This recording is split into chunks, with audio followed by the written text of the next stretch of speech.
அது ஒரு அடர்ந்த காடு. அந்த காட்டு வழியாக ஒரு சிங்கம் தனது குட்டியுடன் அழகாக நடந்து வருகிறது.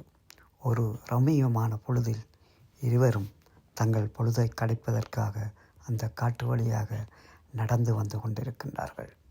சிங்கம் தன் குட்டியுடன் கொஞ்சி குழாவிக் கொண்டிருக்கும் காட்சி மக்கள் மனதை கவர்கின்ற ஒரு காட்சியாக அமைகிறது.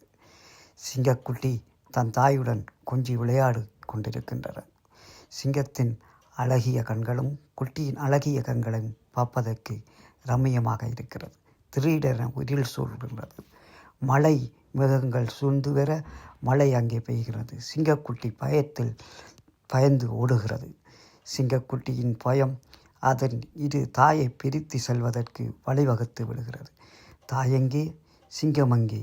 சிங்கக்குட்டி தாயை விட்டு நெடுந்தூரம் செல்லுகின்றது. காட்டு வழியே மனிதர்கள் வந்தார்கள். அந்த சிங்கக்குட்டியை சிறைப்பிடித்து கொண்டார்கள்.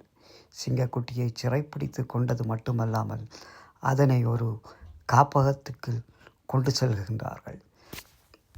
அந்த சிங்கக்குட்டியை மனிதர்கள் ஒரு விளையாட்டுப் பொருளாக்கி மனிதர்களின் காட்சி பொருட்களாக்கினார்கள்.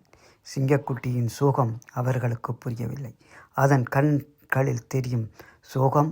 தன் தாயின் நினைவுகள் அங்கு வந்து நிழலாடுகிறது.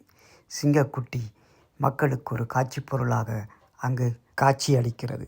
சிங்கம் இப்பொழுது வளர்ந்த சிங்கமாக இரும்பு கூட்டுக்குள்ளே அதன் கனவுகளை தொலைத்து பசுமையான காட்டு நினைவுகளையும் தாயின் நினைவுகளையும் தன் மனதுக்குள் நினைத்து கனவாகி போனதை எண்ணி அழுது கொண்டிருக்கின்றது அந்த சிங்கம். விலங்குகளுக்கும் உணர்வுண்டு. அதன் உணர்வுகளை மதிப்போம்.